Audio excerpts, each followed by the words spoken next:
are you? Sorry. Oh, no, don't be terrified. It's fine. It's fine. So I'm just introducing you as, a pro-Gaza campaigner, basically.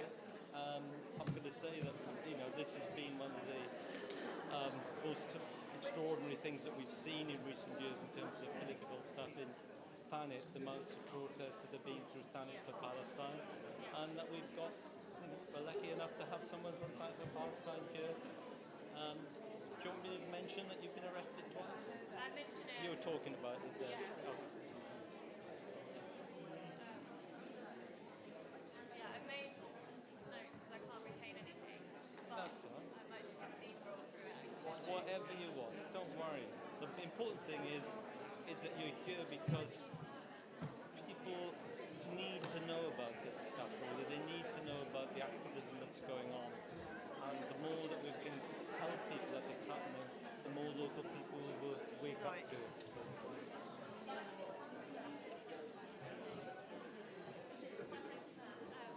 Yeah, it's just a way of, the fact that you're here at all is a brilliant thing. You're very kind and reassuring. No, the fact that you're here is just absolutely brilliant.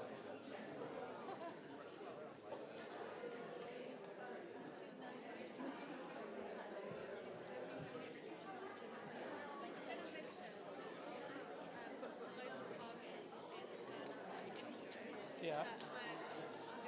You can say whatever you want. The last thing we're going to do, we made a film called Censoring Palestine. The last thing we're going to do is censor you. Great point.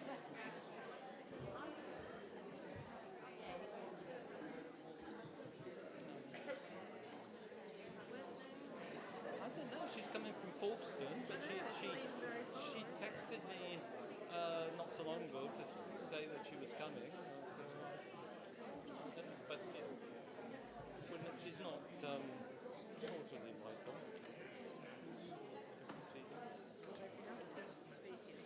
Yeah, exactly. Well, exactly. Yeah.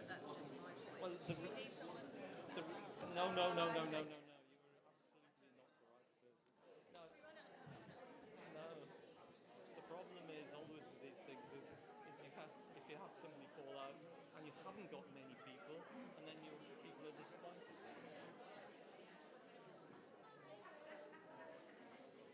This audience would keep themselves going without any speakers at all. We haven't got a bad audience, actually. I wasn't expecting this lady, and then my next door neighbour said to me, I met her when I was walking the kids and the dogs, and she said, oh, we're coming tonight. And I thought, oh, if they're coming, then there's going to be a lot more than I thought you were going to get about 5. No, thank you. Well, I was only And expecting literally, 4. just before my neighbour said that, I said to the kids, they said, what about, I said, it's going to be all right. I said, you're going to be about half a dozen people. I don't check what's going on. But where is Naomi?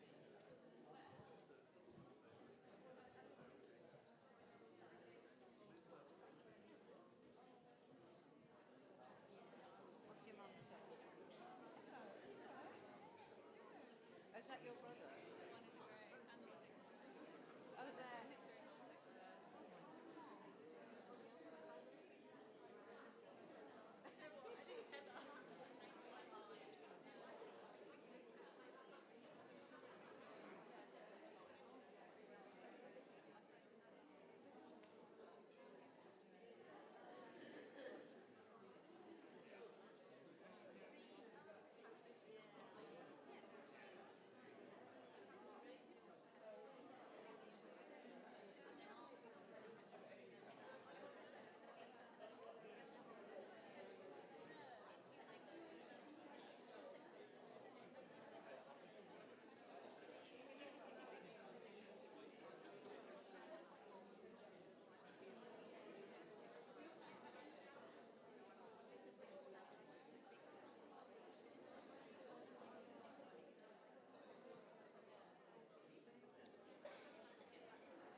Hello? Hello?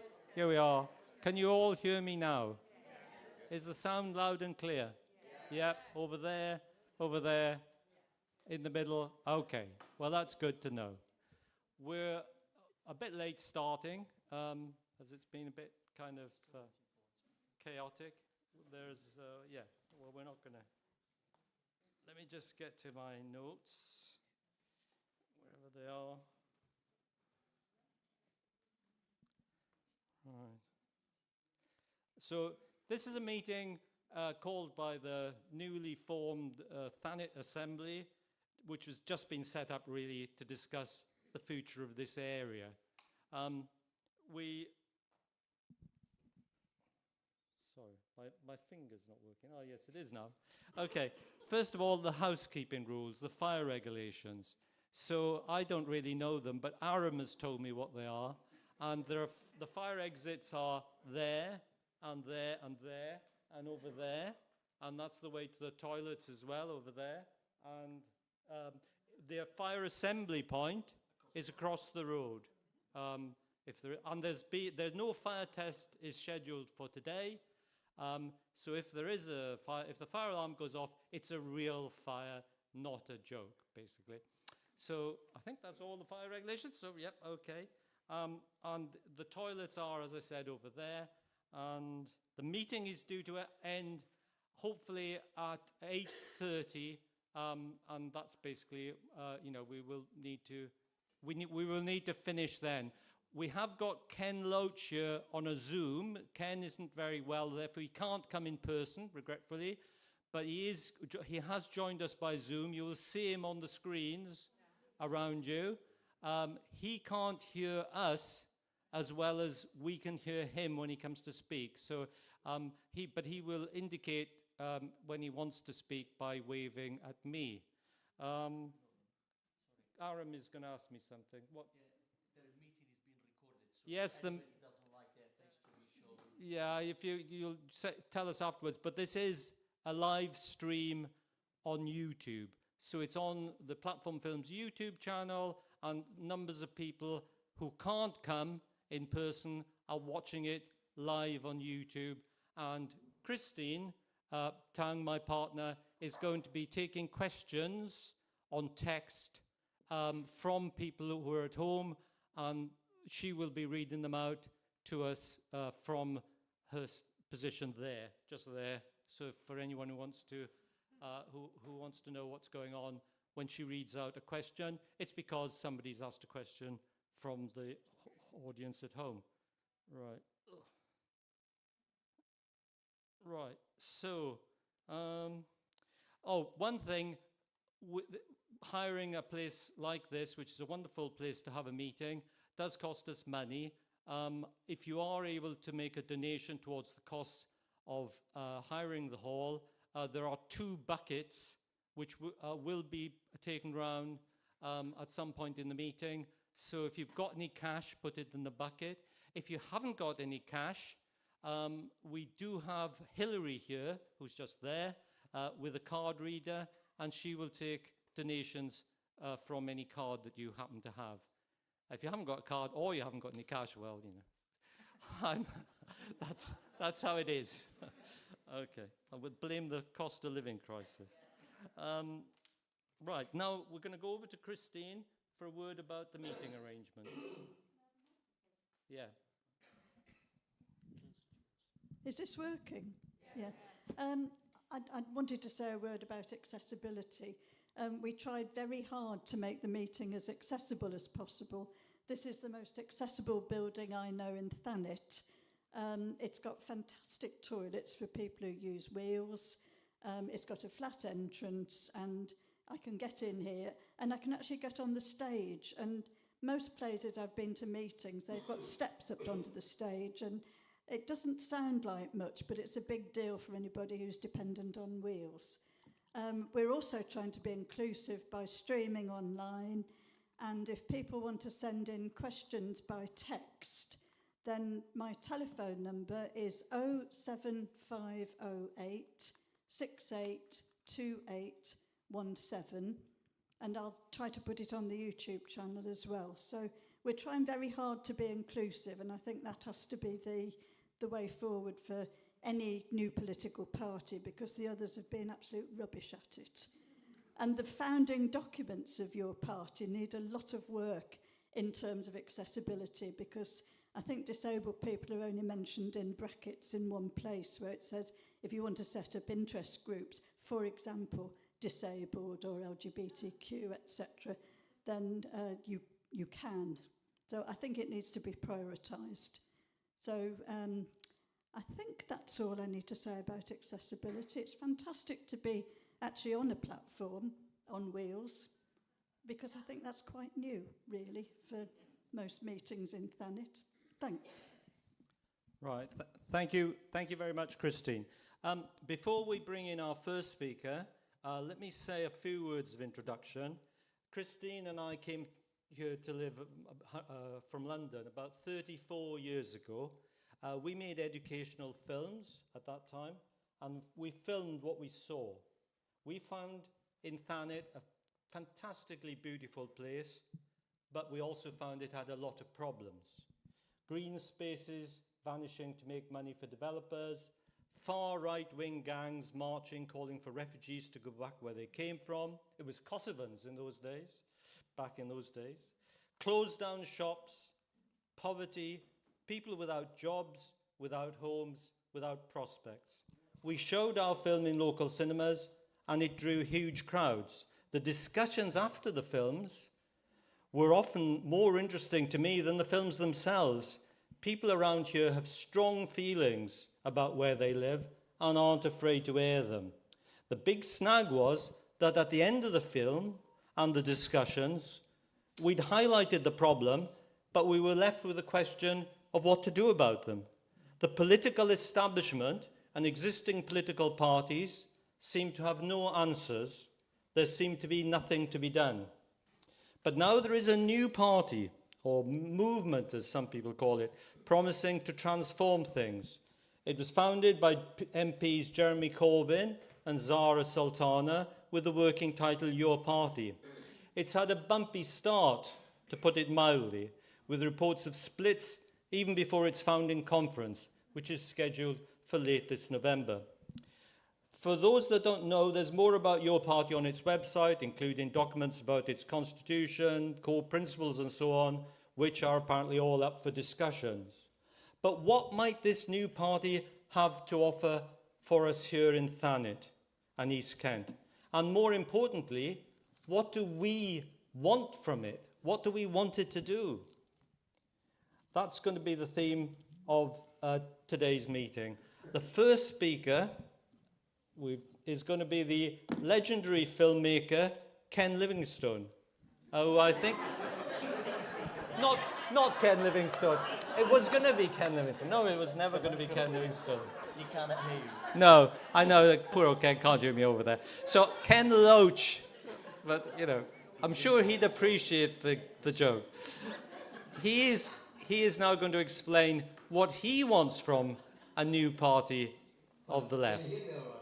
Yes, we can hear you, Ken. Carry on. You need to be closer to your microphone. Okay, can you hear me okay, Norman? Can you wave something Ah. if you can hear me? Yeah. Very good, thank you. You know, this is really not fair. I thought I was at the cutting edge of technology when I mastered the Zoom, and now I find I'm outflanked immediately. So it's a salutary reminder of how slowly your brain moves when you get old. And thanks for asking me to say a few words, and it's a privilege in this company. I find I'm a warm-up act for some very good speakers, so I'll do my best to warm the audience up. The need for this party to succeed cannot be overstated. There's never been a moment in my lifetime that I can think of when the possibility for a serious party of the left, a party that examines the roots of our failing system, has been so great. There's been such loyalty to the Labour Party, and that is fading. as Starmer drives it to the right, tolerating, supporting, colluding in genocide, watching the lives of ordinary working class people just driven down and down and down as public services fail, the constant struggle that people face, and Labour is detached from it. The circumstances could not be greater, could not be more demanding. So we must succeed. And I want to talk principally about the political statement, which I think is the core, must be the core of this new party. But I want to say, first of all, I'm really worried about the state of what we are calling, or should call, the grassroots democracy of the party. And I have serious questions about what is happening.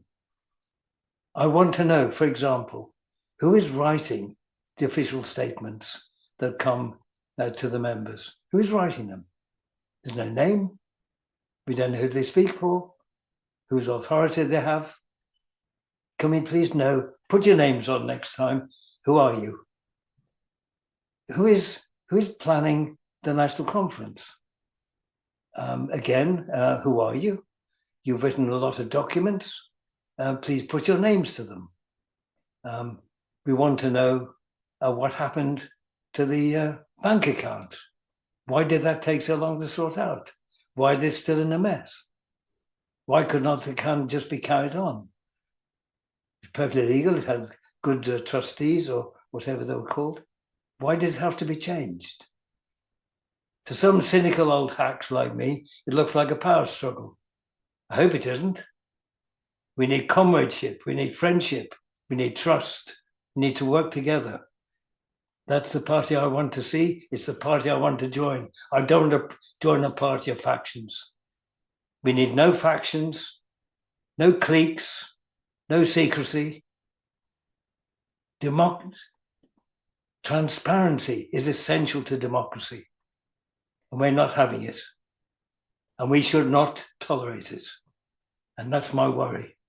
So let's put an end to it now. The one other point to add to that, and this is really serious. The national conference is in less than a month. We had 3 months of silence. Suddenly this urgency. Now, there is no time for these documents to be studied, responded to thoughtfully by all the members in their branches or proto-branches or gatherings in the name of the party. There's no time. We can't propose serious alternatives. Well, we can, but they're bodged together. There isn't time to discuss the consequences of these, what is being presented. We need more time. And I think one demand that must go out from as many people as possible, and certainly be there at the national conference, is to postpone the decisions on the major documents. They need more time. These will be thoughtless decisions. And again, I hope that isn't the intention. We have the words of democracy. We don't have the time to establish the reality. Now, this worries me, and it's so wrong. We don't need this.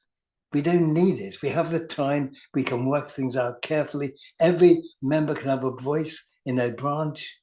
Think it through, because it has huge consequences. This should be with us for generations to come. And it's being pushed together in a rush. Anyway, the principles of the political party I want to see. And when we come to the political statement, every political statement I've ever seen of any consequence begins with an analysis of the current situation. Domestically, and we know what all those issues are. Internationally, and we have the wars and the genocide, and also we have the climate change.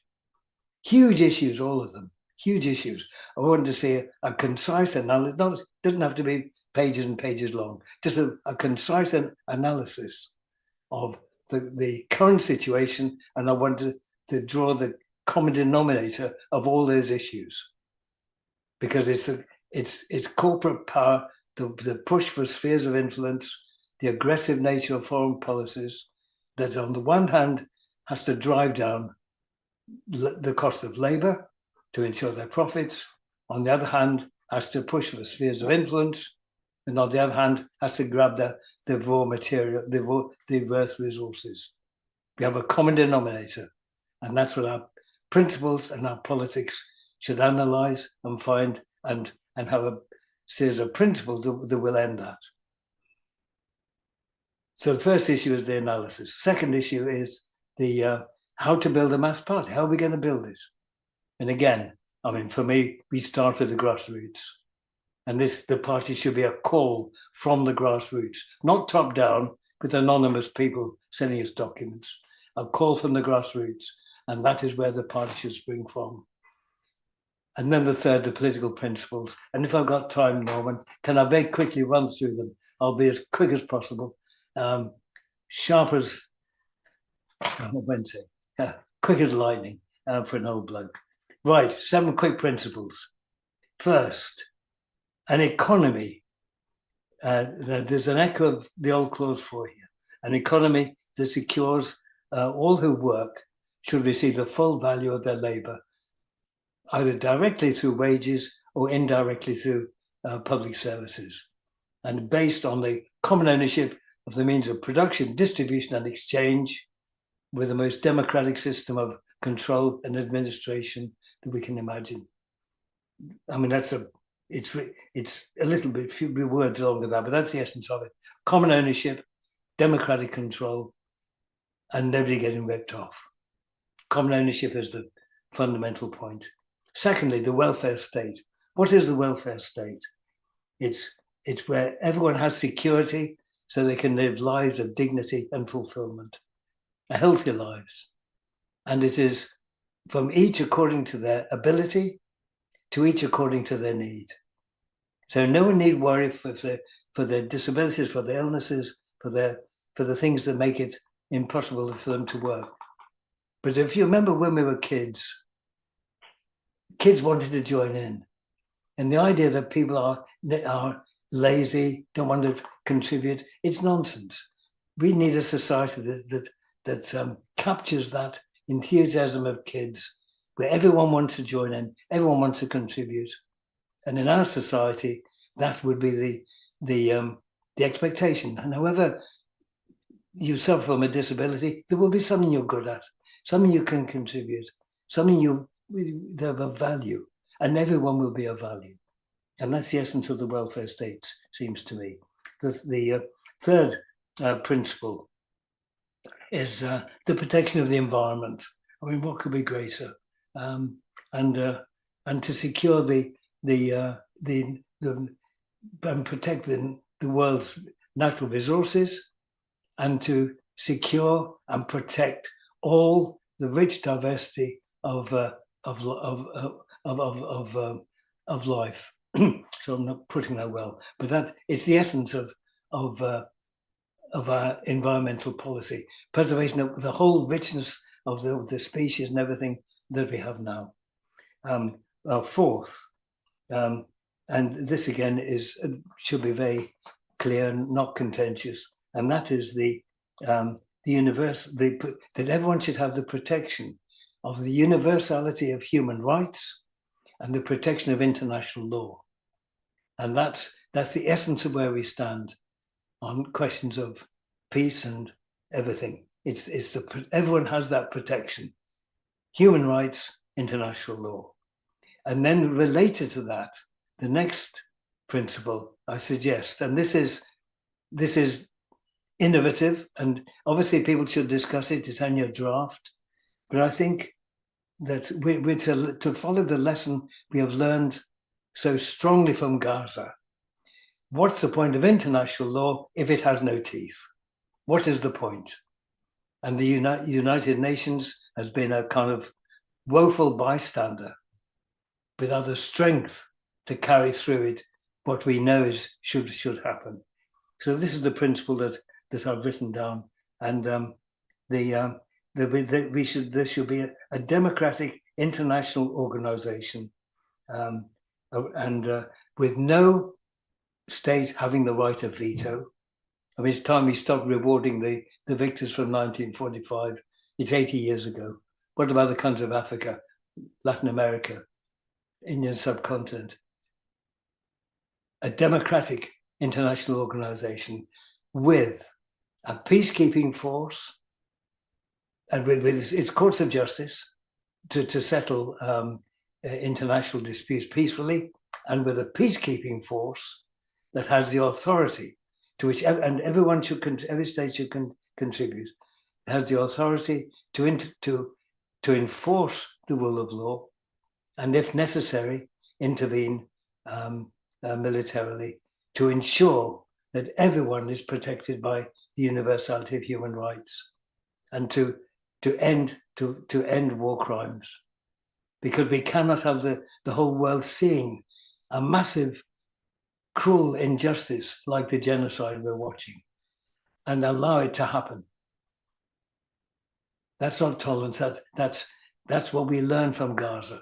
We must have international law that can be enforced. And it's a long way away, of course.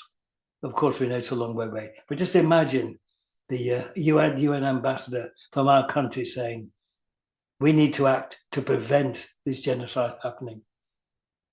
Now that will be a change. Again, the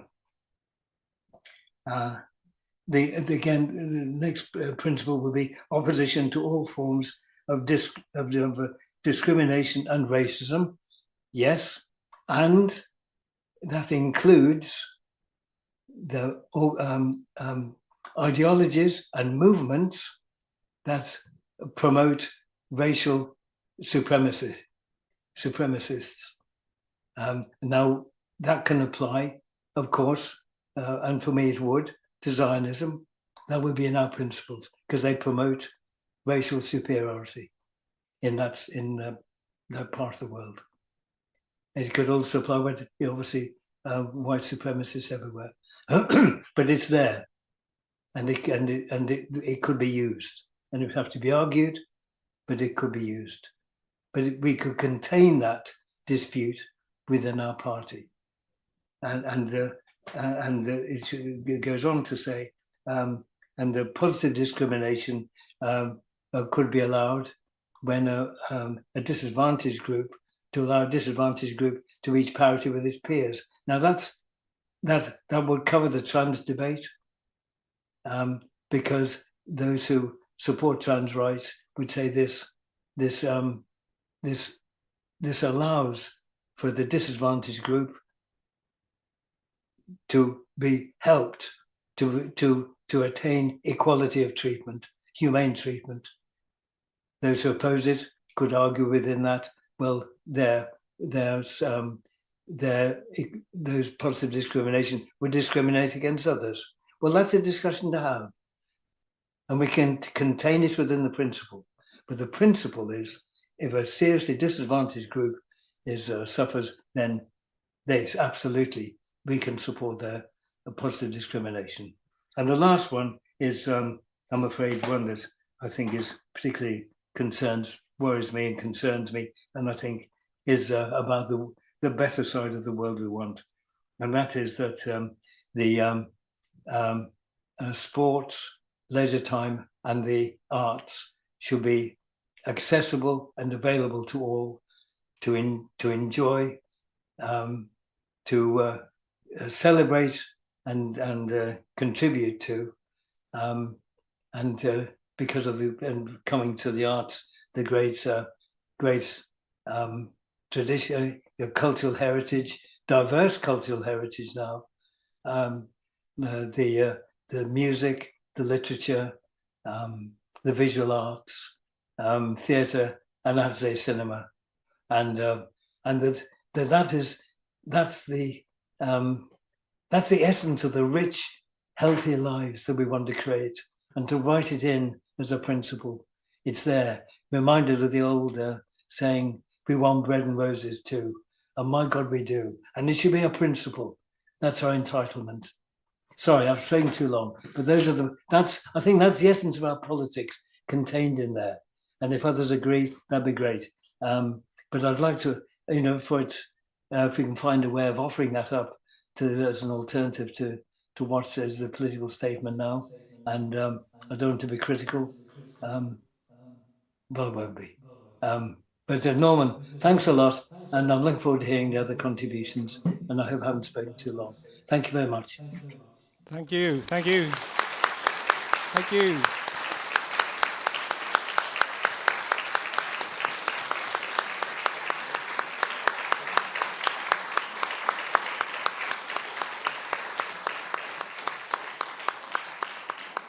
Well, Ken, that was some warm-up act, but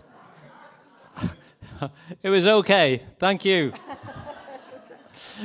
And so next we're going to hear from Jackie Walker, who has been associated with this area for a long time. One of the things I remember most was that we were involved in 2015 when a man called Nigel Farage, who you may have heard of, was trying to become the MP for this very area. And some of us didn't like that idea too much. And Jackie was one of them and was living here. And we were basically fighting day after day after day with the people who were supporting him in Ramsgate, in Margate, in Broadstairs. And in the end of the day, he started as the odds-on favourite to win around here, but he lost.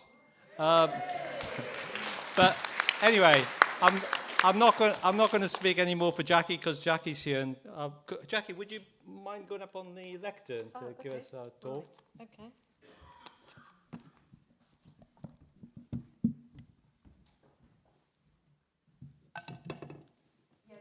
That's a really good memory to have, actually, because we were told we would never defeat him. Do you remember, those of you who were here and were involved? And we were told we would never, ever defeat him. And that's exactly what he did. And we did it through persistence, and we did it through optimism, and we did it through courage, and we did it through solidarity. And if we can do it against Nigel Farage, we can do what's needed now as well. And I think what I'm going to be saying tonight is going to kind of put your party into a context, really, of why we actually, as Ken has said, really need to do this. Some of you, all of you, I'm sure, remember when Jeremy Corbyn actually was elected, and that was a real sign of the level of political dissatisfaction with what was happening. And at that time, many of us actually believed, and it might seem laughable now, but we did actually believe that if we got a leader like Corbyn elected democratically in the Labour Party, that would give us an electoral hold within Parliament, that the Labour Party would acknowledge the democratic vote of the members. You know, some ways that seems perhaps to have been a bit of a naive thought. And he got in under an upswell of support. I remember, and some of you I know were here, when we were running the Jeremy Corbyn for Leader campaign, which kind of also fed from the campaign to stop UKIP getting in here. And it was a very interesting, and like all of those campaigns were around here, it was a very enjoyable campaign. And I think that's something we need to remember, that one thing that your party has to do if it's going to succeed, and this links again with what Ken was saying, we actually have to make it enjoyable. I mean, yeah, we had some bad times in that campaign, didn't we? You know, we had times when we were facing the rabid far right, and they were threatening us nose to nose here, literally.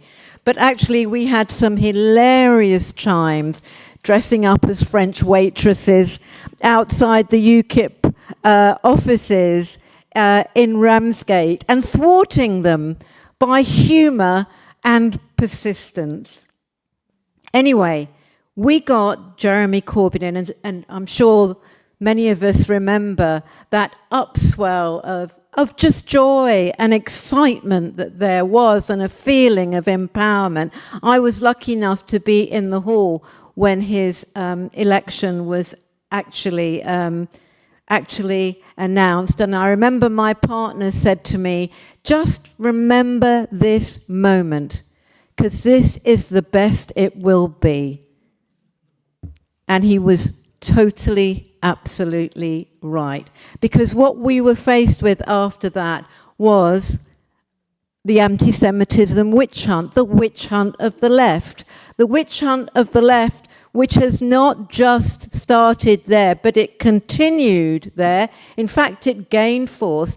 And it's exactly what Starmer also utilized to get rid of us. What we knew, and what we were being gaslit about, we were being told we were crazy conspiracy theorists.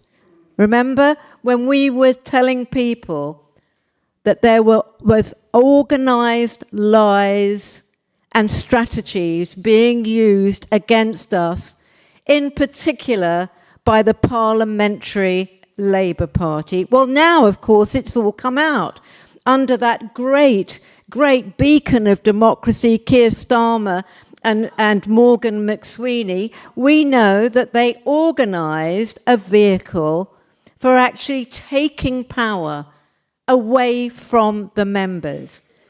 And actually, in the same way that Starmer became leader of the Labour Party through fraudulent means, that's what it was. He committed a democratic fraud.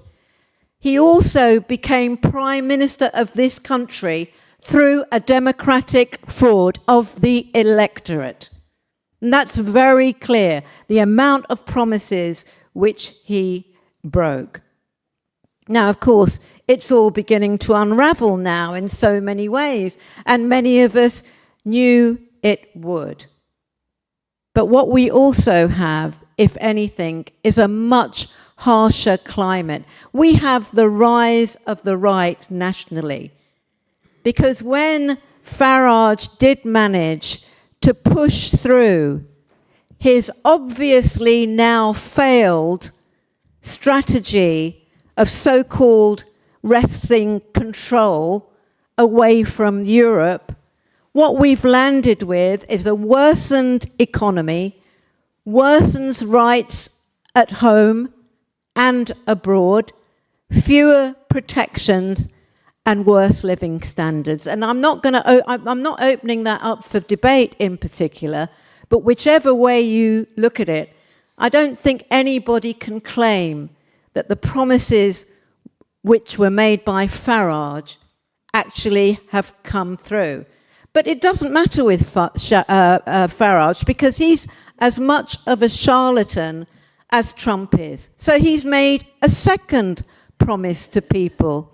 He's repackaged that promise under an anti-immigrant vocabulary, which is not about anti-immigrants.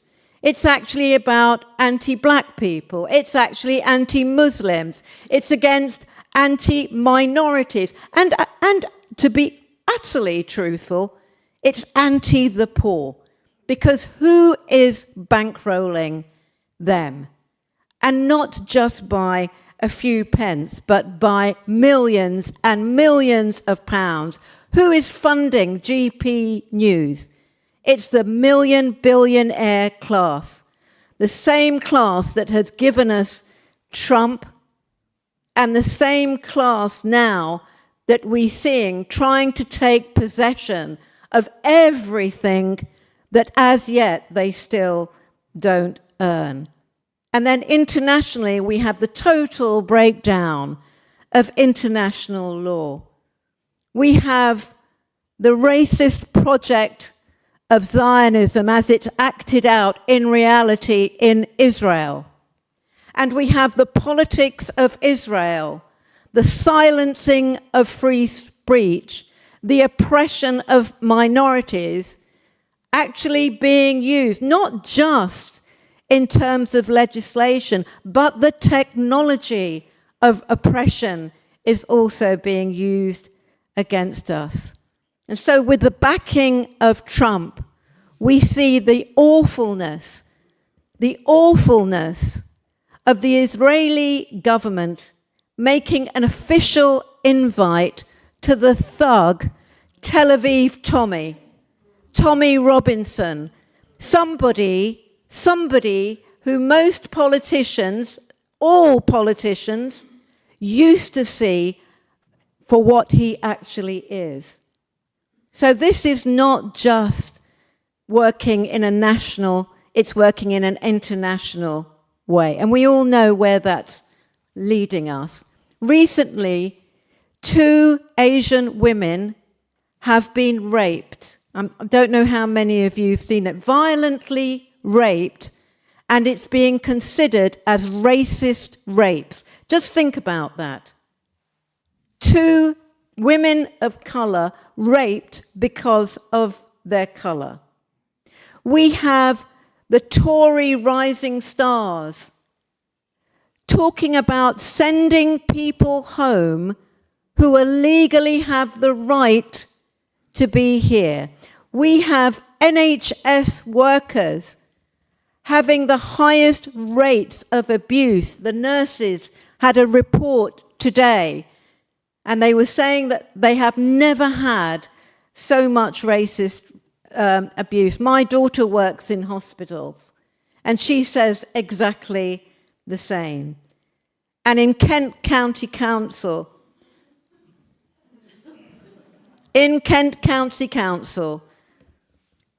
let's forget their little private meetings, you know. It's quite nice to see them arguing between themselves in that way. But in Kent County Council, we have people who actually reject the idea of climate change. So they actually reject science, they reject evidence, and they certainly reject any policies which try and fight for equality between people. Now, the disgust with the Labour Party is plain, and I'm very happy to see the Labour Party on its knees. I don't want the Labour Party just on its knees. I want it decimated. I want it dead. I want it never to exist again as a political force. I'm just trying to be subtle there so you understand where I'm coming from. But I don't just want the Labour Party dead. I want to see reform destroyed. I want to see the Tory party in all their awfulness destroyed as well. So what is it we actually need, and what should the function of your party actually be? Well, for me, I totally recognise and am very sad and frustrated by what I've seen in terms of the start of your party. But what I'm keeping in mind is those 3 aims I have. 3 aims. The triumvirate, the Labour Party, the Tory party, and reform. The triumvirate of establishment power I want to see destroyed. And I want to see the lives of people improved. I want a real democracy running throughout this country, not just at a local, but on a national level as well. And I think it's come to the point where we see what's going on, not just in this country, but overseas, where I kind of feel, you know, I first came to this country in 1959. It was a very hard place for a little black girl to be in 1959. I could not walk out of my way to school without being the victim of racist abuse. And that's what I'm seeing again. And I feel the fear that I know other minorities are feeling at the moment. I feel the fear that many poor people are feeling at the moment, that people who are in need of an NHS to get them through, people who are in need of a decent education service for their children, people who don't have proper houses to live in, who can't afford enough food to eat. A third of our children who go to school every day hungry. Unbelievable. In the sixth richest country in the world. It is extraordinary that we allow this to happen. And that is actually our task in front of us. And I would say, by whatever means, we need to get hold of power and make that power ours. Thank you.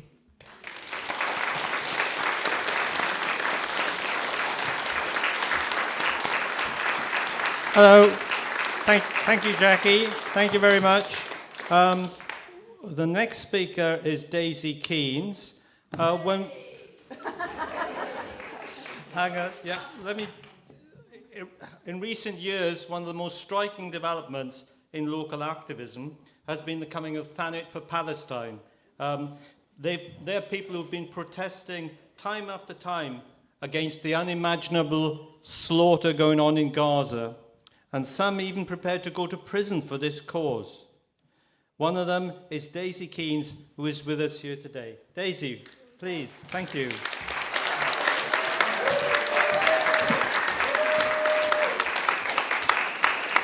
Hello, can everyone hear me? I shouldn't have worn heels, but I didn't realise I'd be at a podium. My name is Daisy, like Norman said, and I am a local Palestine campaigner with Thanet for Palestine. I joined Thanet for Palestine in, I think, December of 2023, and we have campaigned tirelessly since then, both locally and further afield. We campaigned for Feinstein in Camden. We go to Rochester to protest BAE Systems, which produces military equipment. We're everywhere, basically. Wherever you need us, we will be.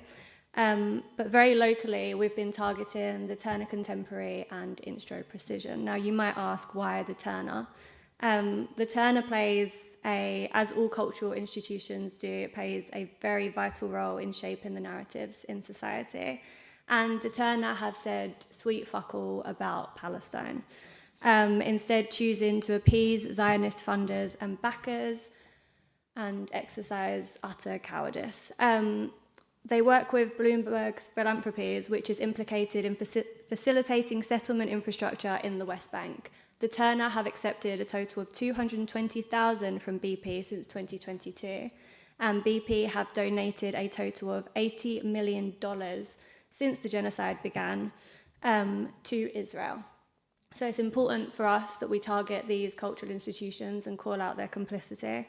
We've held protests and sit-ins. One of the most notable ones was during the Resistance exhibition, which was by Steve McQueen, and it was about how protest shaped Britain. They obviously didn't know that we were coming, and rather ironically, they called the police on the protest and had us removed sharply. So boycott the Turner, everyone. Please boycott the Turner. A second target is Instro Precision in Sandwich. So I'm sure many of you are aware that in Discovery Park in Sandwich, 6.35 miles from this spot to be precise, there is an Israeli weapons factory. It produces drone parts that are used to surveil and target Palestinians and ultimately murder them.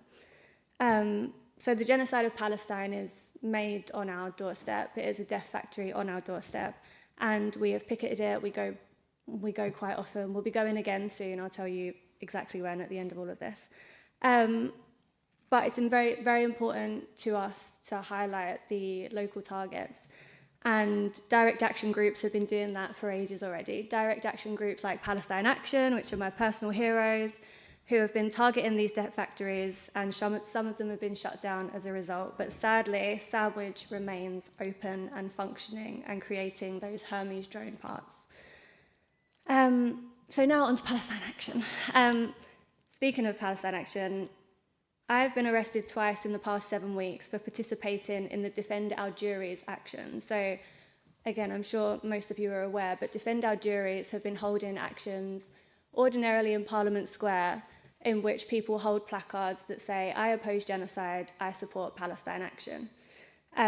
I was arrested under Section 13 of the Terrorism Act for holding that placard, and, you know, the usual rigmarole. It's a very tedious experience, actually, incredibly boring, so I won't bore you with all of it, but I ended up being released around 4 a.m. In London, and the bail conditions were that I couldn't protest in any planned or unplanned way in support of Palestine action. So naturally, a month later, I did it again, and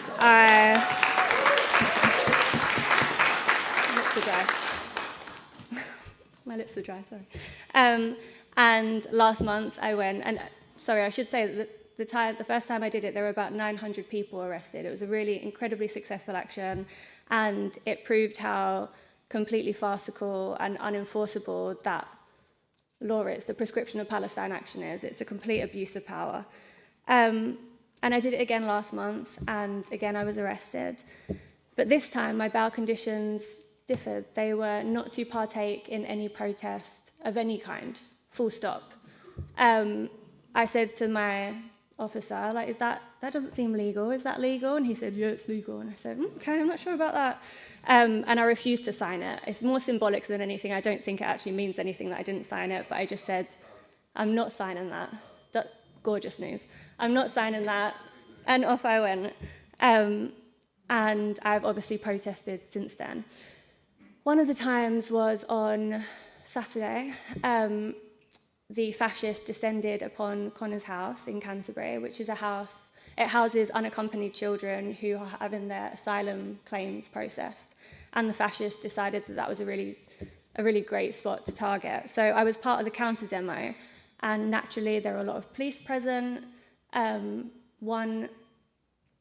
like again, you may have seen, but there's like usually a little camera crew with the police these days. They're kind of like police, but they're dressed in kind of orange garb, and there's always a little guy with a camera just recording everything and everyone, and also running facial recognition technology on the crowd to see if they can pick anyone up that may be breaching their bail conditions.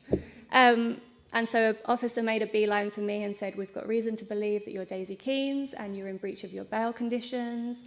It's necessary for you to identify yourself to me, otherwise it may be necessary to arrest you. Now, we don't talk to the police because the police aren't our friends, and I didn't say anything. And the police eventually moved on because they had bigger fascist fish to fry. But that's the reality we're living under. That is Starmer's Britain. That is what it's come to, and it is just a complete encroachment on our rights, on our freedom of speech. It just presents an absolute quagmire, quite frankly. And people are being jailed in increasing numbers for peaceful acts of conscience. I've got one such friend who was allegedly involved in an action for Palestine, who is currently looking at 2 years spent in prison awaiting trial. It was a non-violent action. He's being held in Exeter, and the likelihood is that he won't receive bail at any point. And he's one of tens of people that are being held currently in prison as political prisoners. Sorry, let me just get some. And I guess that brings me to like what I want for your party after feeling utterly disenfranchised by a Labour government and the complete clusterfuck of our supposedly left leader Keir Starmer. My fear, if I'm honest, is a Trojan horse. It is a promise of change, a promise of new, a promise of hope, a promise of dismantling the archaic systems and the extinction of lobbying culture, which is insidious and disgusting. Clara. Only to have that newness subsumed by the imperial court and then sold back to us as, well, it's something. We got something. Better having someone in there than no one in there, which I think is a crock of shit, personally. I love Zara Sultana and her refusal to cower to the Zionist narrative and agenda. And also, again, for me, very high on the list of things that I'm rallying for is the release of political prisoners, one of whom is my dear friend, Dan. There is no political ground undisturbed by Palestine, undisturbed by genocide. And I need a party unafraid to denounce and dismantle Israel, dismantle settler colonialism, the military-industrial complex, the rampant Islamophobia, acknowledge that our society is predicated on white supremacy and informs much of our discourse and policy. Given the oppressive and top-heavy world and structures we live in, I sometimes find it hard to imagine better or different or new entirely. But it must be possible, and I can't lose hope. Fascism is alive and well, transphobia is rampant, Islamophobia shapes much of the news we consume and the way society operates. The cost of living crisis is a dystopian phrase and a concept that we've just become accustomed to. Corruption is rife, and profit-mongering, bloodthirsty ghouls terrorize us and then dare to call us terrorists. I need a party to stand 10 toes down and unequivocally denounce this shit. No pandering and no coddling of prospective voters who seek anything less than progressivism. I personally need the old system dead. New, built by us from the ground up. Thank you very much. Oh, sorry. Sorry, one last thing.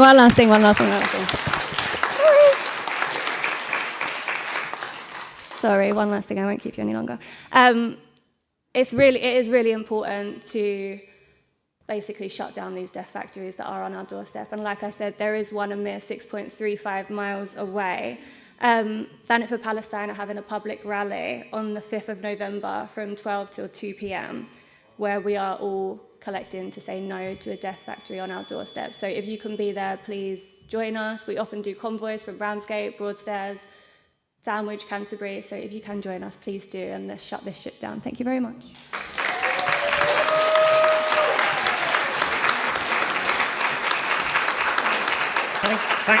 Thank you, Daisy. Thank you.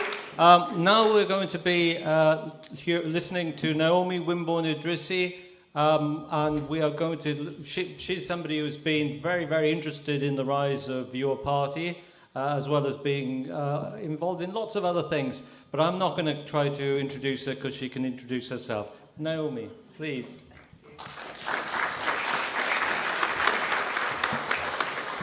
The first thing I have to say is I'm really sorry for being so late. I didn't mean to show any disrespect to any of the speakers or audience. I actually thought you were starting at 7:30, so I'm really sorry about that. Yes, I'm Naomi. I'm media officer for what used to be Jewish Voice for Labour, but hey, we dropped that name, and we are now Jewish Voice for Liberation. So, there we are. And also declared ourselves to be avowedly anti-Zionist. I mean, nearly all of us were anyway, but the way things are now, you can't really go through life without insisting that the Zionist state needs dismantling and that the Zionist ideology is pernicious and having an impact on all our lives in many ways. It's really disastrous.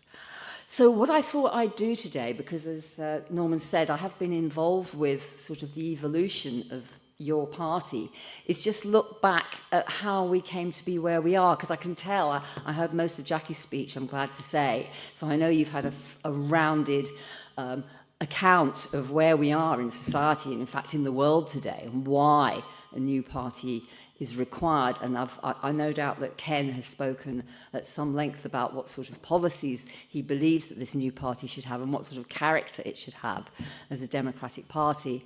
And obviously Daisy with her inspiring account of the sort of activism that we need to continue in our society, and we need to promote and not allow it to be crushed and made illegal, which I'm afraid is what we're seeing happen.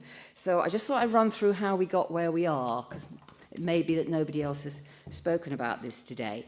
So obviously we were all appalled at the demise of the Corbyn project, right? 2019, we were all in mourning, weren't we? Many of us, maybe some of you were more prescient and realised that it wasn't worth devoting your lives to, but for many of us, the previous 5 years had been a time of hope, and we had invested a lot of our energy and our political expertise and energy into trying to build a movement which would which would shift the relationship of power and wealth in this society by supporting Jeremy Corbyn and the project within the Labour Party. Our hopes were dashed, as you all know. And I think that the hope that we now invest in the new project is based on the failure of that one, but the insistence that what was underlying that movement is still there. All that energy in our communities, all the campaigns, it's still there, and we need it desperately to bear fruit. So the problem that we now have is a party where, a movement, where there is not a great deal of transparency, where there is not a great deal of openness, where it's difficult to see where accountability lies in the organisation which is building up. So how did this kind of happen? Well, I'm sure you'll remember that after the failure of 2019, almost immediately a clamour arose when Jeremy was forced out of Labour. Jeremy, why don't you create a new party? Do it now. We need it, do it now. And Jeremy's response, and that of many of us, including Ken and myself and others in this room, I'm sure, said, well, hang on a minute. What we really need and what we've lacked all these years is a movement which is grounded in empowered communities, where activists, campaigners, people from all walks of life, who are the many and need to seize power from the few, they needed to be connected together and to build some sort of new movement, which may eventually have the power to challenge electorally and so on, seize power. So, in fact, Ken and myself and a few others, you may remember, were involved in forming something called the For the Many Network, which actually launched in Liverpool. Note the date, October the 9th, 2023. So that was 2 days after that event in Palestine, which transformed the global political landscape. But that's when we launched. And almost simultaneously, comrades who had been members of Jeremy Corbyn's team when he was leader of the opposition started working together to bring together experienced activists with the aim of building a new party headed by Jeremy. So there were sort of two tracks going on at that point 2 years ago. Some of us joined that initiative while continuing to prioritise and advocate for community-based mobilisation. Well, the project to build the new party around Jeremy continued, and during campaigning for the May 2024 elections, local government elections, it worked under the banner Collective. Some of you may remember that. And it was at that point supporting an independent councillors' initiative. No ceasefire, no vote. Remember that? Where there were local candidates in elections who were saying, we will not vote for anybody who is not opposing the ongoing genocide in Gaza. And that was quite a substantial movement. By the time the July election came about in 2024, Collective was in a position to support a number of independent candidates. And they did do that. And of course, as we know, in July 2024, 4 of those candidates won stunning victories. One of them was Jeremy, of course. And there were others in places that Sir Jackie mentioned in the Midlands who won victories on a no genocide ticket, and there were also in Starmer's and Streeting's constituencies successful campaigns which nearly deprived those 2 people. They deprived them of so many votes that in Streeting's case he could have lost. Liam Mohammed did a fantastic job there. But the environment changed so rapidly after Starmer entered number 10. The media allowed Farage to set the political agenda. Labour's accommodation to the far right on immigration and race, its adoption of the austerity agenda, targeting the weakest in society, its preference for military spending over foreign aid, and above all, its connivance in Israel's genocidal assault on the people of Palestine. It all went further and faster than even the most cynical of us could have predicted. So the formation of a left alternative became increasingly urgent. We didn't have one at that point. We had various initiatives ongoing.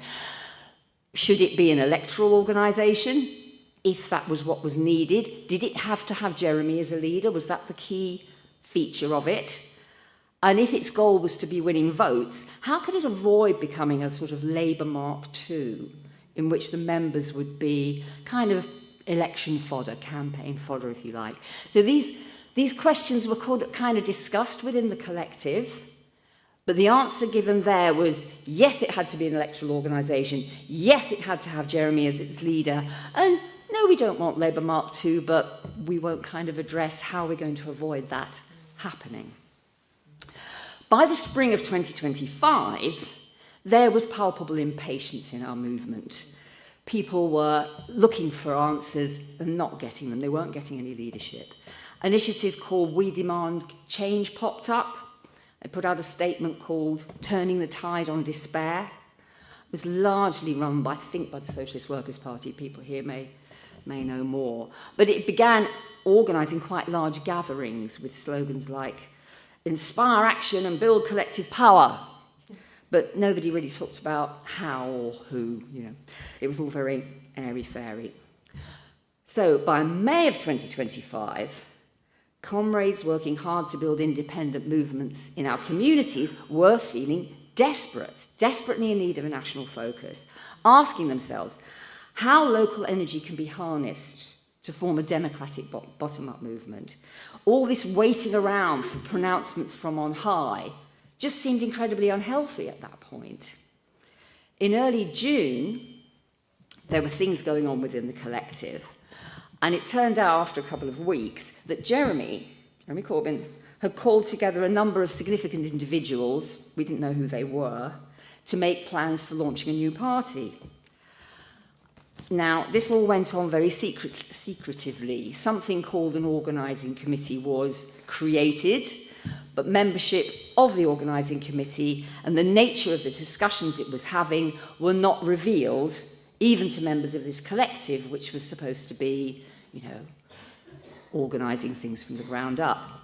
Then, lo and behold, on July the 3rd, I'm sure you remember this, Zara Sultana, MP, announced that she was leaving Labour. And she posted on social media, today, after 14 years, I'm resigning from the Labour Party. Jeremy Corbyn and I will co-lead the founding of a new party with other independent MPs, campaigners and activists across the country. Join us, the time is now. And of course, everybody went hysterical with joy and started rushing around signing up to Zara's call. Things did not go well after that. There was apparently a meeting of the organising committee on that day, July the 3rd, at which a co-leadership model was approved with no votes against. But then, you know, things didn't happen in any informative way for most of us, did they? Those in the know continued to work behind closed doors. This gave rise to considerable unease, which persuaded myself and Ken and Audrey White and a few other people, Ian Hodson from the Bakers Union, a few other people, to put out a call to all the people we could think of who might be behind these closed doors, saying, get your act together. People in the grassroots need to know what's going on here. We want some democratic accountability, and 80 activists signed that call. Then on July the 24th, a statement came out, signed by both Jeremy and Zara, announcing a website where you could sign up if you wanted to get involved in something new called Your Party and get involved with arranging participation in an inaugural conference. Sorry, I'm stammering a bit tonight. As you all know, within days, 650,000 people had signed up. That number has grown to 750 or more. I made myself a big historical note about this some weeks ago, so I'm just referring to it. Where we are now is that we still don't really know who's in charge. On August the 1st, we got an email, that everybody who signed up got an email, saying that Jeremy and Zara will now be working with their colleagues in the Independent Alliance, Shaukat Adam, Adnan Hussain, Ayub Khan, Iqbal Mohammed, to kickstart the founding process and make an autumn conference a reality. Now, what did this mean? Where did these Independent Alliance MPs suddenly become part of the leadership, apparently, of this new movement? We weren't really told. What discussions went on to suggest that that was the way to go? We don't know. On August the 4th, members of the collective had their first meeting for a month because it had been shut down with the furore over the announcement of Zara's resigning and forming a co-leadership with Jeremy, had its meeting, and we were informed that the organising committee, whoever that was no longer operational, and the new leadership team working on founding the conference for the new party was the IA, as they call it, the Independent Alliance of MPs. Again, why? Who decided? On what basis? We don't know. So things went on. You'll have seen the chaos. I won't go into the details because it's quite painful. On September the 18th, Zara's team launched a membership system for your party. 20,000 people signed up at that point. Some say it may actually have been more. Confusion rapidly broke out. People on the Corbyn team were saying it's a hoax, it's fraud, don't sign up, if you've paid them, demand your money back, etc., etc. It got really nasty and unpleasant. And again, petitions and letters went out from people like myself and Ken and a whole load of other people saying, sort yourselves out, comrades, we've got an important job to do here. You've heard here tonight why we need a new party that really serves the interests of the working class. It didn't seem to be happening. But then, on Wednesday the 24th, an email went out alongside a video message from Jeremy saying that a new membership portal was being announced and we would be working again towards the original roadmap. Oh, that's not my phone. Somebody's wake-up call. I mean, really, I don't want to go on anymore about the fine detail of what has happened since then, because it remains disturbing. And I hate to do this because, I mean, I'm speaking in forums like Crispin Flintoff's show, for example, on Sunday morning. And Jackie came on and said some of these things, and I said some of them, and Ken said some of them. And lots of people were saying, yes, good, we need to hear this. But others were saying, don't be so negative. We need this to work. Just let's do it. However, we don't care who's running it. Let's just get on and do it. I do understand that. I really do. But I think, I mean, I must say I'm not in a position to be able to offer guidance to people in Thanet as to how it will work here locally for you. That's entirely up to you and your local communities and your organisations. But if we are going to have something which is strong, which is well grounded, which has members who feel empowered and who have genuine input into decisions, the sort of thing I imagine Ken spoke about, because I was speaking to him yesterday and exchanging messages today, we need to know that our input is going to be taken into account in a proper, transparent, accountable, democratic way when it comes to deciding what will our policy statement look like. How will the organisation be structured as we go forward to a founding conference and after the founding conference until we're at the point where we will have elected structures in place. So I hope this isn't very gloomy, but I think it's important that we do know and understand where this movement came from. And I kind of get the feeling now that the frustration which was apparent as far back as 2019 when Jeremy was first forced out of Labour and people first started talking about the need for a new party, that frustration is now in danger of pushing people into saying, we'll take anything will do, as long as it's something new and something different. But personally, as somebody who speaks in a lot of meetings and joins a lot of forums online and so on, I can feel that enthusiasm and that sense of empowerment and excitement ebbing away, and that's terrifying. We mustn't let that happen. So I'm hoping to hear from people in this area about how you feel you can maintain the momentum, not with a capital M. That's one of the problems we have to be aware of, is slipping back into the momentum way of doing things.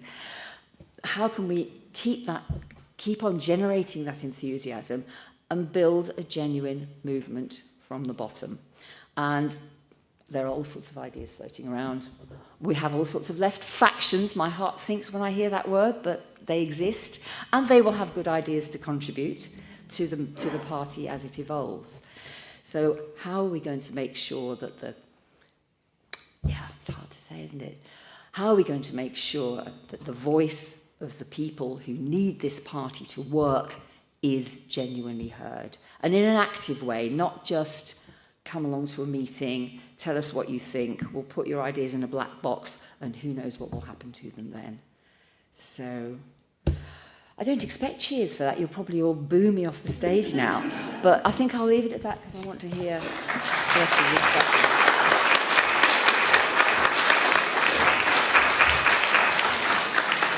Thank you very much, Naomi. Personally, I think that whatever we do, we have to go into it with our eyes open. And I think what Naomi's just told us, it will help us keep our eyes open. Now, we come to the last speaker for tonight. When we first came to Thanet over 30 years ago, we filmed far-right gangs marching on Margate Seafront. They were the old National Front. They were putting the blame for our problems here on refugees and asylum seekers. So for our last speaker, we're going to hear from one of those former asylum seekers. He came here on the back of a lorry when he was 17. Years later, after a long fight with the Home Office, he won the right to remain. He became a British citizen, a town councillor for Broadstairs, and a district councillor for Thanet. He is Aram Ralph. Thank you.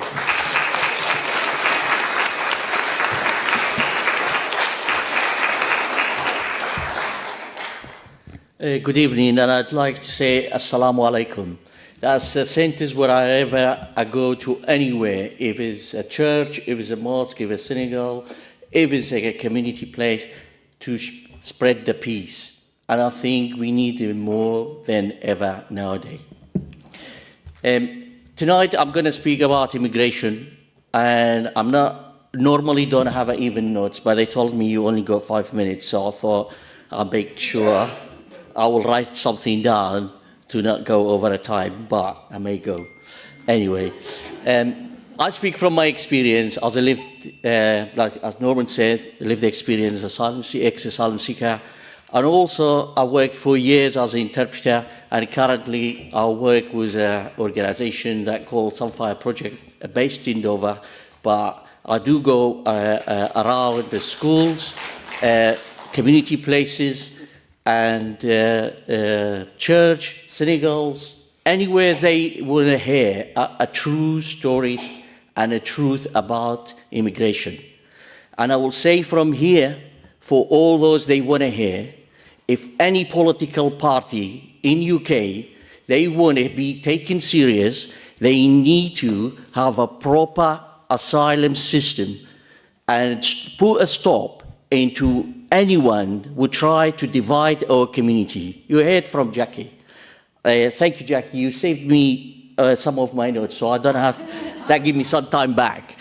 But some political party, some people, and sadly, people have been falling to those negative things that divide our community and build the wall between human beings.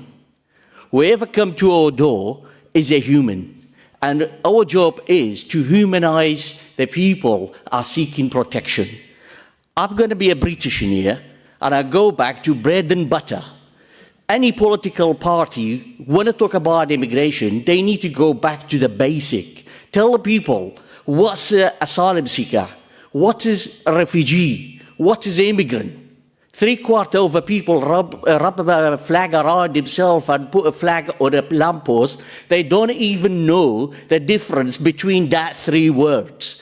They just pick it up because those current political parties and some politicians, they want to be popular, using the word of immigrant to blame the whole problem in this country. Just like if we stop the boat, if we stop anybody come to this country, tomorrow every single person in this country will have a house, will have a doctor, you will have a space in a school, you will have a new school, new police station, you will have a police walk around on the street.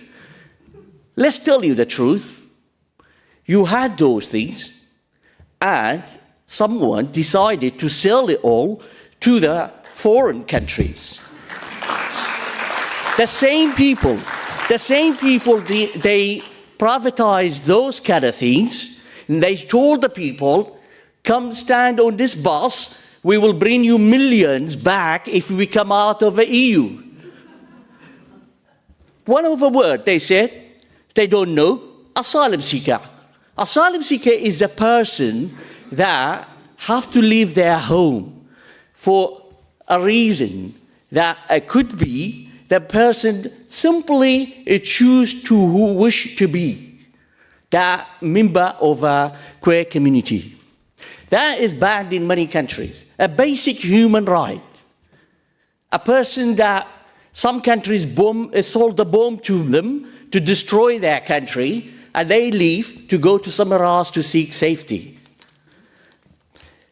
The person that called refugee is the person that already been through the system. There are two types of refugees. Those they are not made it to come to UK. As a child, I grew up in 3 wars. Twice we went to the border between Iraq and Iran, and then we went back. Then when I had no choice, then I have to leave to go to somewhere else. Like Norman said, 10 years I was waiting for British government to decide if I could stay in this country or I'll be sent back. Of course, so many people probably in this room or may hear it live, they campaign and they manage to save me. But there are many Arabs out there, they need you to be saved. Then immigrant, let's talk about what is an immigrant. Immigrant is a person choose to leave their home and go somewhere else. Many British people left UK before we came out of a Brexit because they didn't want to leave the EU. And those they obviously we know, and like I said, when they said if we come out of the EU, we can control our borders. Well, then now they're telling us we go open door after Brexit. Do you know what open door is not exist? Is a word they're selling to you? When's the last time you went through the airport and nobody asked for a passport? Where's the last time you tried to leave UK and go through the port of Dover and you never been scanned? So if we got an open door, why is somebody running away from a war or their basic human right has been taken away from them, why are they paying £15,000 to the smuggler if we got an open door? By the way, we're surrounded by sea, there is no doors there. There is another word they use, illegal migrant. If you look at the static, that's the only thing I have looked at it, is only make 4% of the people that in UK can be illegal. And that is either being victim of a trafficking, where been lied to them to come to UK and work, and now they've been caged. And so I know some organizations that work with those people. That's why I'm sharing this. I don't read textbook. I go to places to find out how people live when they come to UK. And I urge anybody who wanted to know how the asylum seekers live to go out himself and find out. You see asylum seekers, say hello to them. Go back to the day when you used to come out of your house and said hello to someone. What the problem is, those they want to build a wall between me and you, they will tell you, we don't know who come into this country. When's the last time you went on a tube or on a train, you wanted to know who's on this train before you go on it? When's the last time you knocked your neighbor's door before they buy a house to say, Alan, you can't buy this house, I need to know who you are in case you're a dangerous person and you come in to buy this house. 3/4 of the people, they may only know each side of their house. They don't know the rest of the people live in the road. So these are the words. Those people, they want to put hate and divide between the people to sell it to you. To sell it to the people that actually don't have time to go and to read or talk to people. Please go out. If you see somebody sitting by himself, what they do, they bring people are homeless against the people that come by boat. They tell the guy, because he's a homeless, these people come in by boat, they will have a home. They will have the phone. They will have this. Well, do you know what? This government is talking about digital ID. And I did invite the local MP to come to sit with me and talk about the digital ID. I'm still waiting. I haven't heard from her. However, she supported it. And that's fine. As someone that wanted to follow the party line, you have to do it. And that is the way that politics sometimes work. However, what they're not telling you, the people are coming by boat, or they already been in this country, they already got digital ID. They started it last year. They spent loads of money. And the same is the homeless man. If that person doesn't have a push mobile phone, which is iPhone 8 above or Samsung 8 above, you will not be able to access to those apps. Home Office no longer writes to people. They will talk to them through those apps. And the same is a job center. So if you're a homeless, your priority change from the food, from a tent to living, to the mobile phone. Because Universal Credit is only use a journal to update you to see where you are. And then some people, when they sort out the asylum seekers problem, which is I don't see as a problem. And I hope by the end of this talk, make you believe, or anybody will hear this, immigration is not a problem. It is an issue. Those they want to divide the community, those they want to build a wall between human beings, they use it as a problem. I haven't heard any politician to say, you or anybody like me work with the people who are refugees or claimed asylum to come to talk to us. They don't want it. The media give us 30 seconds each time we do an interview with them. 30 seconds, and they pick what they want to put towards somebody's house. I visited asylum accommodation. They call it a hotel. Yeah, the sign on a building, it said a hotel. If you want to go on a website and look for it, it tells you it's a hotel. But I tell you, I've been in there myself, lived in that life, as well as I still visit those places. The room that had a king-size bed, they moved it out. They moved the dressing table, sorry. Dressing table, thank you. Then they moved the ironing board, no TVs, no breakfast included, no hair dryers. Would you like to call that a 4-star hotel or a 3-star hotel? Plus, when they moved the king-size bed out, they put 3 bunk beds in the same room, 6 people from different nationality live in the same room.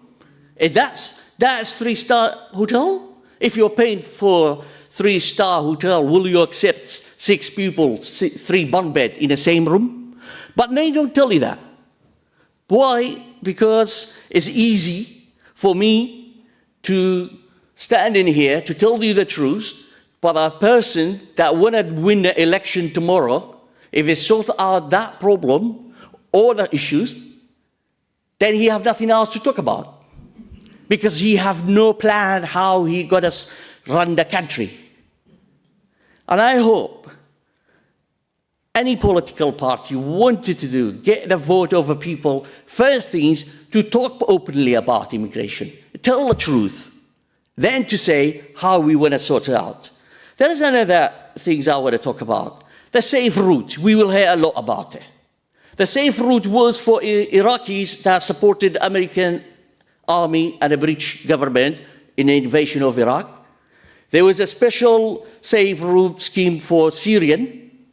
Then they feel bad about Ukraine. They give them another scheme to them on an invitation. That invitation never passed to the Palestinian people. It never passed to any other nations. They stopped it. So why? The people are waiting in Calais, paying £15,000. Why you not say, if you got a family and friend, if you know someone, tell them, well, there's the address, you can go to live just like what we did to the Ukrainian. I have nothing against Ukraine. I have nothing against any human being. But if you were government or any political party wanted to deal with this issue, they need to be honest. The honesty is a big thing to win the election. If it's election tomorrow, people will vote on immigration. If it's tomorrow. 3-4 years' time, it may change. The only safe route was available. Oh, there's another thing before I talk about that safe route, family reunion. Before I talk about that, people were talking about why just men coming to UK. There is a woman coming. We have met them and we know them. There is a children also coming. But also, if you are being put on a dinghy in a cold, dark night, do you want to put your children on that boat? No. So many people either borrow money or have that money and they will pay for that smuggler and on a base, if they arrive in here, if their case is accepted, then on a family reunion road, try to bring their family safely to UK.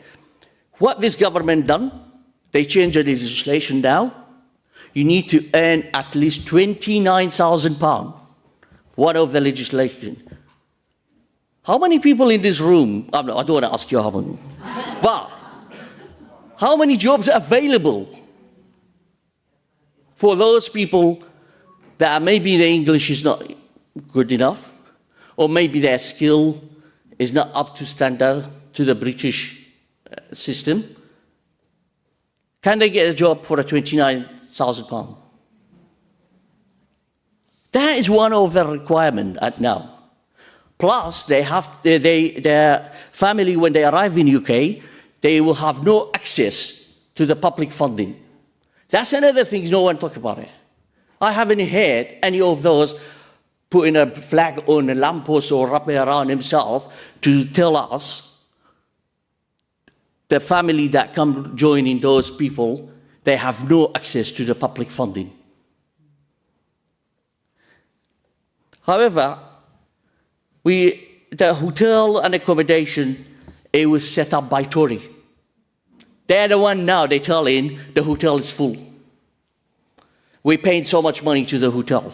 They're the one, they started it. And do you know why? Just down the road in Maniston Holding Centre, someone died. So the Home Office decided, get them all out, quickly as you can, because we don't want a bad press and we don't want court cases. It is important we talk about immigration and also give evidence when we talk about things. I believe, and I repeat that again, immigration is not a problem. It's an issue. A country built on immigration, thank you. And when the colonization will start, how did he bring people to here? Where there are jobs in every country. There are local people cannot do it or they don't want to do it. And rightly, if you got a degree, why do you want to go to pick up an apple? There is a job for other people to come and to do it. Not all of them come in to just pick up an apple. There are doctors. If they want to come out of the United, then is a talk. The last thing I'm going to talk about. Sorry, I know I've been talking for a long time. The last thing, some political party they want to come out of the European human rights. That is not just going to stop the asylum seekers to come to here. It takes all the rights that people have, but just like the red bus, they will not going to tell you everything you should know. So sometimes we have to be careful what we wish for. Let's bring the compassion back to our community and let's care about each other. That is very important. That's a basic British value, if you want to talk about British value. It doesn't make you more British than me if you want to just go and paint a zebra crossing. Thank you.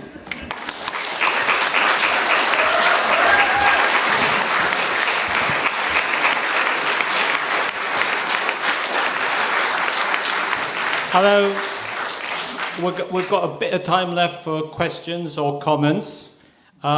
Please keep your contributions to 2 minutes maximum so that we can get in as many contributions as possible. We do need to get out really at 8:30. We'll take 3 or 4 questions at a time maybe. And then we'll ask our panel if they want to respond.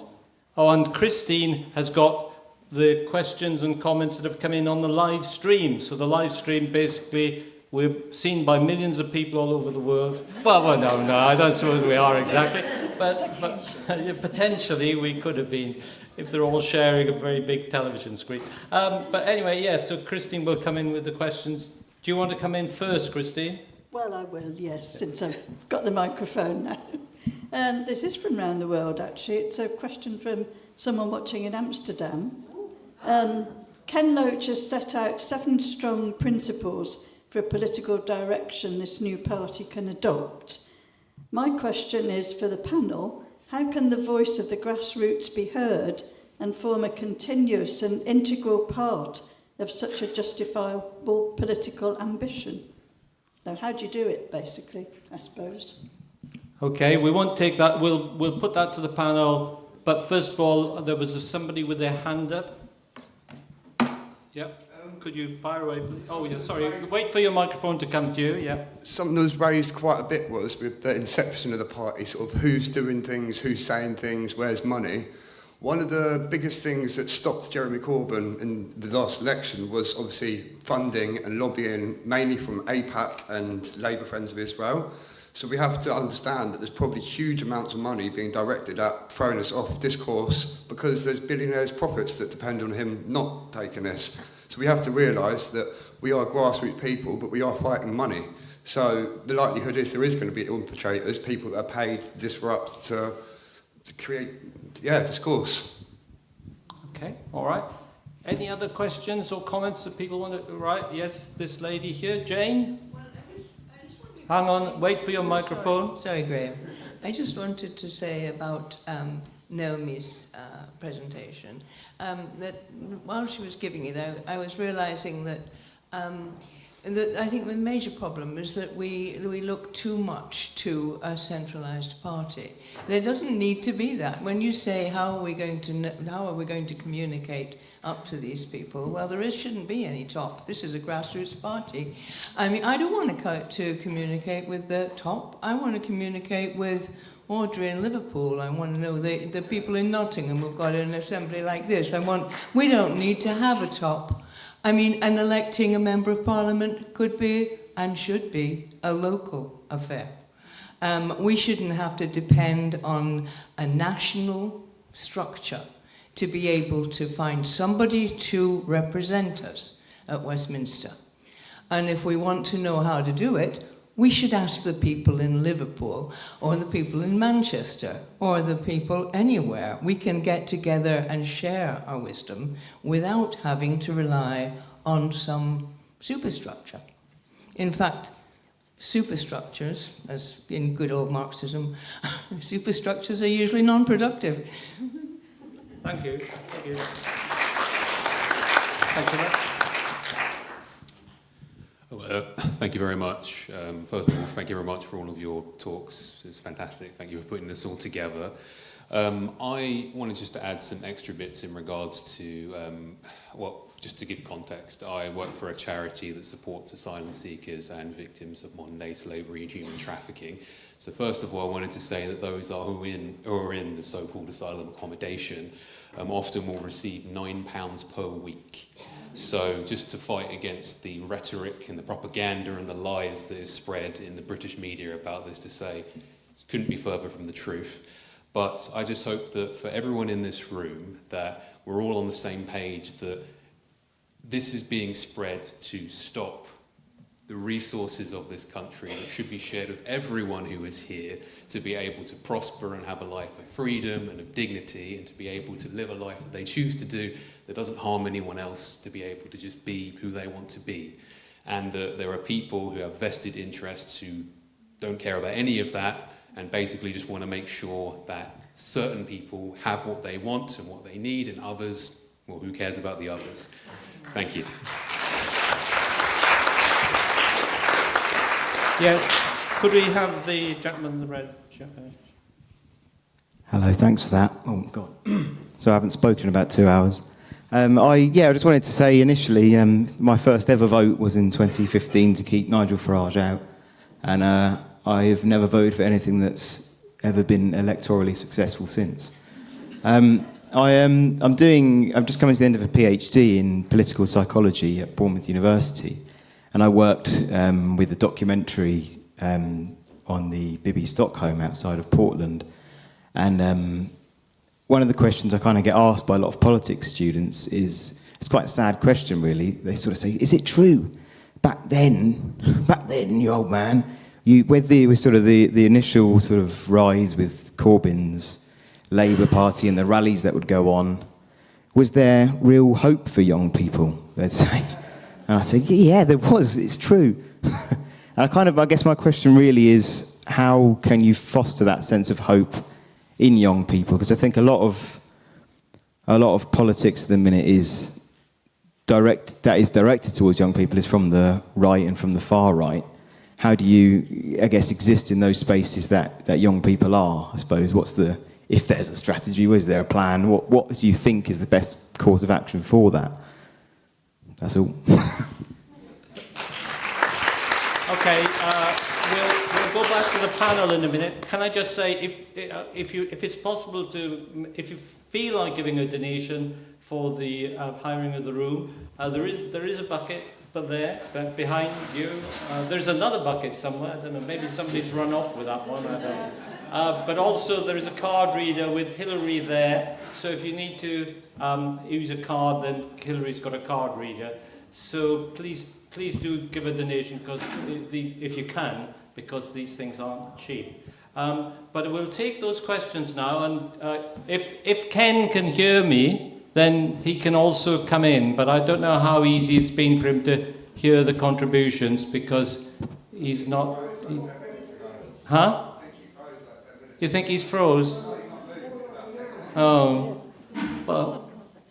Yeah, I could try to contact him. Yeah, but we'll start the panel off anyway, answering the questions while I try to get in touch with Ken Loach. Okay. So who would like to go first? Naomi. Or Jackie. I'm going to choose to talk a bit about, sorry, I don't know, can't remember your name, what you were referring to, and also Jane, what you were referring to, because I think my impulse is to organise locally. That's my impulse, is definitely to organise locally and to use all the strategies that I know work as a local community organiser, which is having flat structures, which is making everybody feel important, which is about working by consensus, and it's about making things fun, believe it or not. I mean, anybody who's ever been to a Labour Party meeting knows that you usually come out wanting to have died in those meetings. So I think that's something we want to avoid.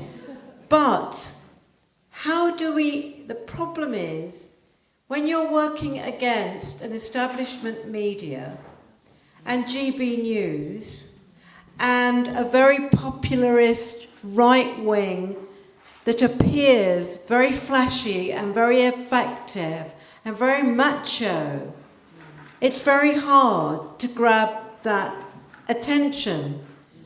And I think our problem we have as local people who may well want to speak back to the people who are, I think, mishandling too often what's happening, is that we need nationally known figures, because that's the only people that the mass media are really interested in.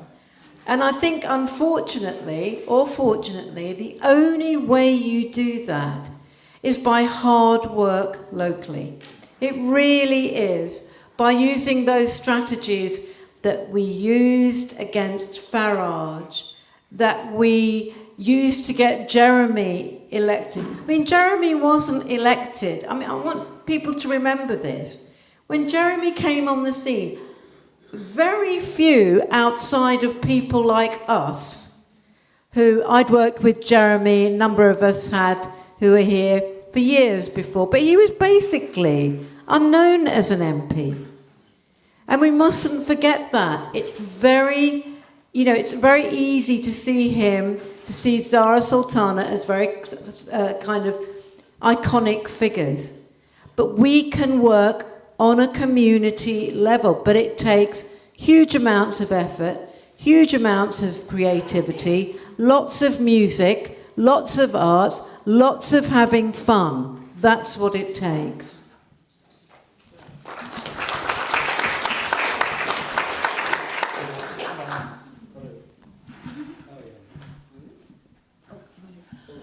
Yeah, great. Yes, absolutely agree with Jackie on that point. So just whizzing through the various questions which people have raised, and thank you for that, about how Ken's principles can be promoted throughout the movement, about how we can resist the big money, the power that will be trying to undermine us, about how we can avoid looking to the tops all the time, depending on the celebrity figures, how we can foster hope among young people.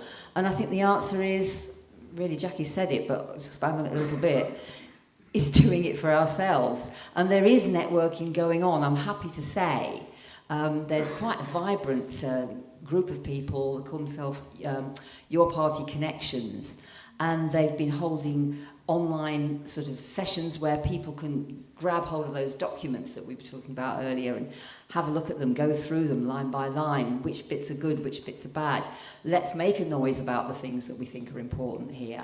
The same applies to sort of principles that Ken's trying to espouse.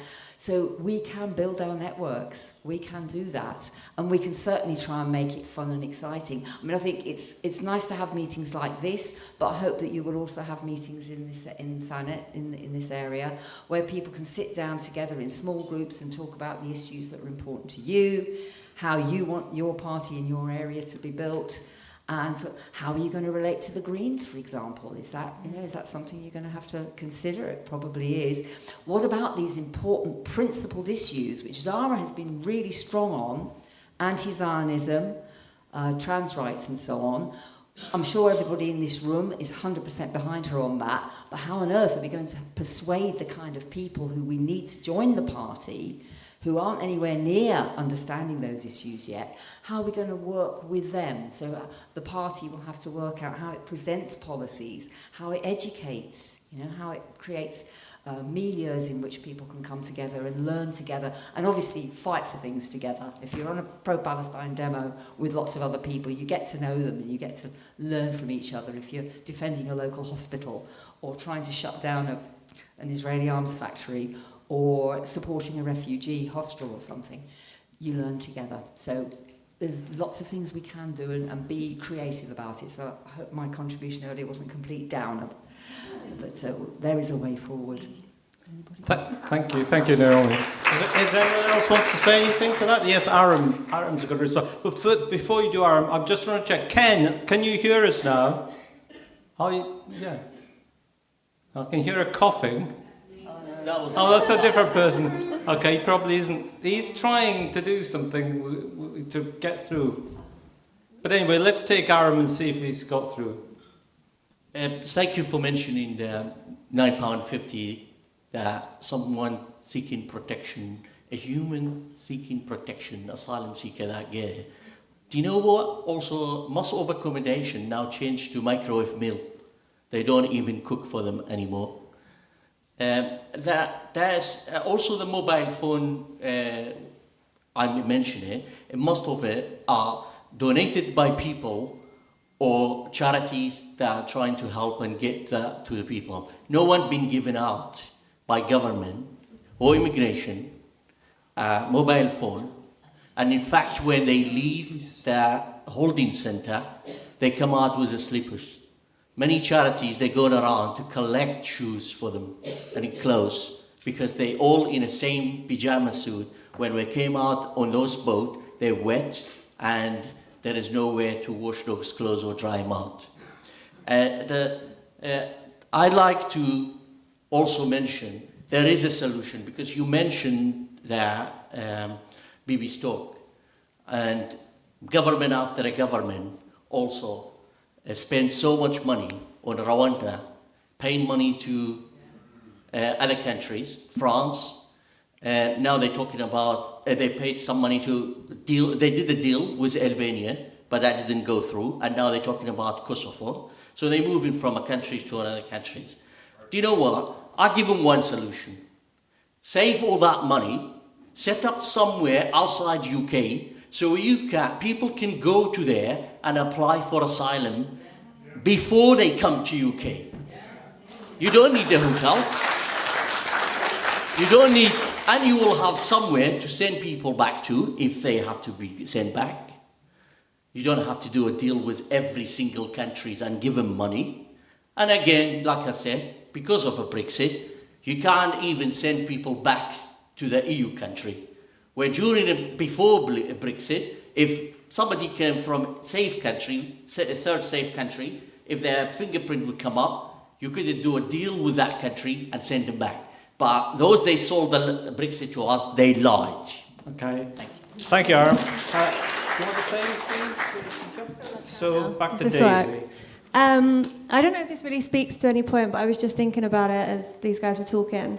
I think there is, we need to basically, we're wed to our comforts and our conveniences, and I've found personally that kind of campaigning in Margate, you come up against quite a... No, not yet. Sorry, what? Who said that? Oh, sorry. No. You come up against quite a liberal mindset, which is people that really purport to be quite left-wing and actually don't engage in any kind of real level or are really reticent to engage publicly, but privately will say X, Y, Z, particularly around things like Zionism. And so I think for those people like me who kind of possess a wealth of privilege, it's important to spend it in these moments. We're not going to be able to battle the billionaires, battle the ruling class, battle the far right unless some of us are willing to give up the comforts and the privileges that we've been afforded for absolutely no reason whatsoever other than primarily our skin colour in the case of a lot of us. And I think that is a really big factor in propelling us forward, is just not being wed to those things and recognising that it's going to come with sacrifices, and whether that sacrifice looks like my friend Dan who's in prison, whether it looks like people that are putting their fighting for climate justice and putting their liberty on the line every single day. I just think it's important that we kind of carry that notion with us and don't become too complacent. And meetings are wonderful and all of these things are wonderful, but we need to, like everyone said here, be really boots on the ground, grassroots, and tackle it from the bottom up. Sorry, thank you. Okay, so we'll just take whatever questions are left on the floor. Ken has texted me to say he's sort of given up because he can't hear what we're saying, really. So who's got Hillary there at the back, I think, had her hand up. I've got two more. And Christine's got two more. So, yeah, anyone else? Thank you. One hand's up. Oh, right, yeah. Is that on? Yeah, it is on, isn't it? We Yeah. can hear you. I joined your party last week, well aware of all the problems that have gone on and still remain to be solved. But I've joined it because really, at the moment, I think it is still a ray of hope.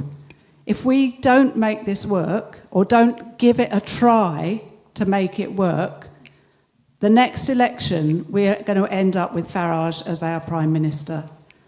And I think that it's as stark as that. We have to give this a go.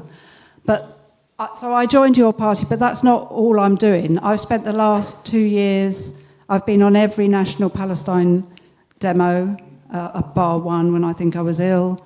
I've worked locally with Thanet for Palestine over the last 2 years. I've been to Instro Precision. We've done loads and loads of activities locally. More recently, I've been working with Kent Anti-Racism Network and Kent Stand Up to Racism, organising against the far right. That is taking up an inordinate amount of my time. I don't want to be doing this at the age of 68. I do not want to be spending every week on a counter-protest against the far right, but I'm doing it because it has to be done. But these things are not just, as Jackie Walker was saying, they're not just awful events. You know, we make them joyful, we make them fun, you know, as much as you can when you've got fascists shouting at you. But, you know, you make them something that you feel proud of doing. In Margate the other week, there were about 400 of us and 8 UKIP. I mean, UKIP, you might think that UKIP is an irrelevance. They don't want to be an irrelevance. They are nasty fascists at the moment. You have Nick Tenconi, their leader, strutting around, pretending to be building a holy war and doing this, basically. So they are organising and they're on the streets every week. Look up Kent Stand Up to Racism, look up Kent Anti-Racism Network. You will find details of all these counter-protests. Please come along. Please get involved in activity wherever you can. For me, your party, in the ideal, I'm not particularly interested in electoral politics, to be honest, but you know, that's what we've got at the moment, and that's partly why your party is in such a, you know, is in a bit of a crisis at the moment, because that's the system that we're in. But the best people in your party are the ones that say it is going to be movement-based, it is going to be based in the in our workplaces, it is going to be based in our communities, it is going to be based on our action, it's going to be a grassroots up, and that people who are elected to Parliament will be acting as megaphones. They won't be there acting on their own behalf as kind of representatives. They'll be acting as megaphones for us at the bottom, amplifying what we are saying, what we are doing. That's the vision that I have for your party. But I suppose my main message is that all of us have a responsibility now to be doing something locally, nationally, to be out there, to be campaigning in your workplaces, in your communities, to be doing something to stand up against the far right, because if we don't do that, then honestly, really, it is just all doom and gloom, and we're going to end up with a reform government. Thank you, thank you. So, yes, this lady here. Oh yes, a microphone for down here, please. At the front here, please. Here we are. Oh, we've got 2 microphones now. You're twice as lucky, really. Thank you. Thanks very much, everyone. It's been really interesting to hear you all. I remain reticent about your party, and I haven't yet joined. A lot of that is to do with what, to me, feels like a bit of a remnant of a boys' club in left-wing politics, particularly a white boys' club, in kind of traditional left-wing politics, which I've experienced as an activist in many kind of socialist workers' parties meetings that I've been to and other kind of left-wing meetings that I've attended in my activist career.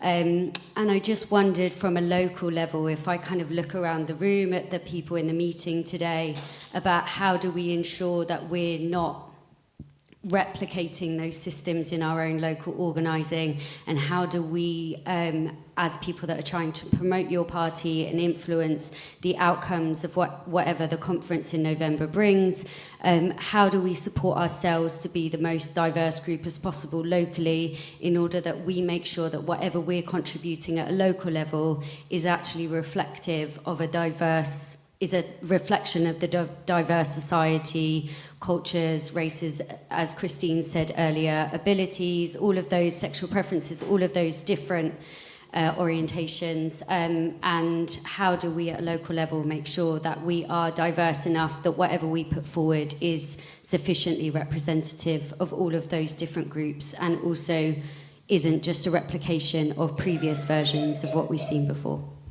Thank you. So, Christine, have you got... Maybe we've only got time for one more question from you, Christine. I'll read the two out that I've got because they're quite short. What's being done to enable members of your party to elect delegates rather than have them chosen by lottery? That's from John Gibson, who's in Portugal, so they're coming from all over the place. All over the world. And then there's one from Ramsgate. How do you build a movement? Maybe Thanet for Palestine and Daisy could give us some advice. I'm sure she's going to say get on the streets and get arrested.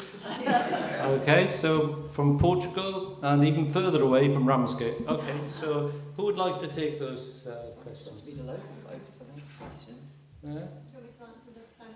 Yeah, please do. Okay, well, I don't really feel entirely equipped to answer this because I wasn't responsible for building it, but it was just simply hard graft. Many of you here will be familiar with the likes of Donal, Amber, Christine, Norman, Ian, Hilary. There are a lot of people that were kind of like foundational members of Thanet for Palestine that really just put the hard graft in and were on the streets week after week after week after week. And it was, me and my mum went along to one of the local actions. And then afterwards I got chatting to Donal in the newsagents and he was like, come join us. I was like, oh, brilliant, wicked. And like, you know, it kind of snowballs from there. People tap in after that. But it was just visibility. Like it was just being out week after week after week.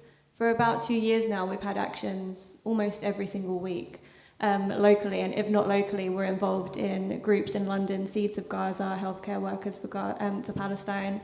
And it is just about visibility. And people have like sacrificed a great deal in order to make that happen and in order to build that organisation. Now it is an organisation that can call upon at quite late notice, maybe like a group of 300 people in Margate for a silent vigil through the streets. You know, that came as a result of kind of like diversifying how we build it. There's social media, you know, we've got, you know, people will be familiar with Yolanda, who is just like boots on the ground, leafleting every single second of every single day. And it's just like a ray of sunshine and hope.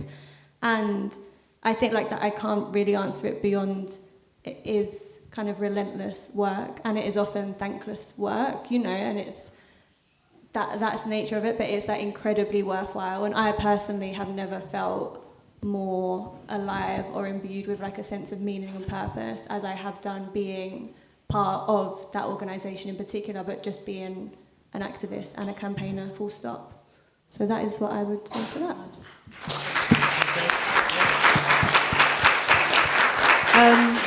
Yeah, I mean, obviously, everything you've just said. I also want to remind people that, for example, here in Thanet, when we had Momentum, and Momentum was actually quite a strong group here.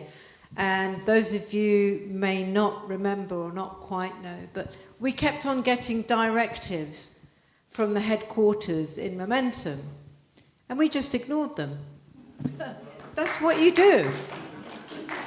You know, you're a local group. You know what the local conditions are, and you do not get put off of that by whatever central control tells you. So when central control told us that we could only have people there who were Labour Party members, and I fought that at national level, and I was defeated on that, on the local level, we ignored it.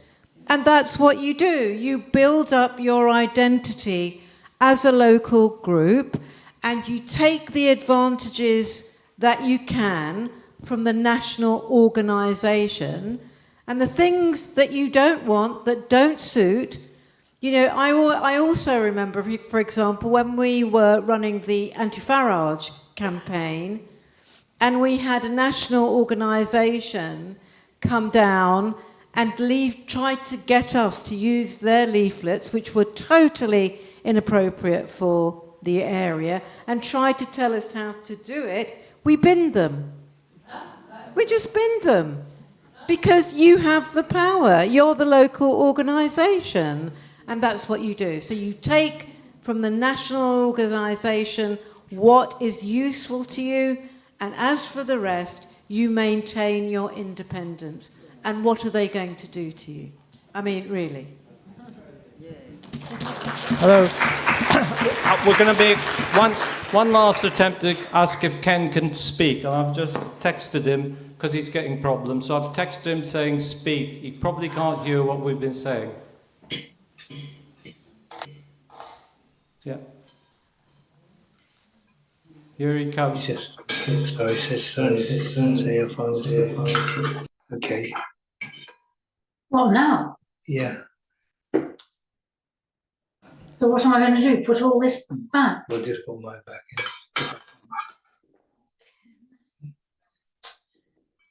Honestly. I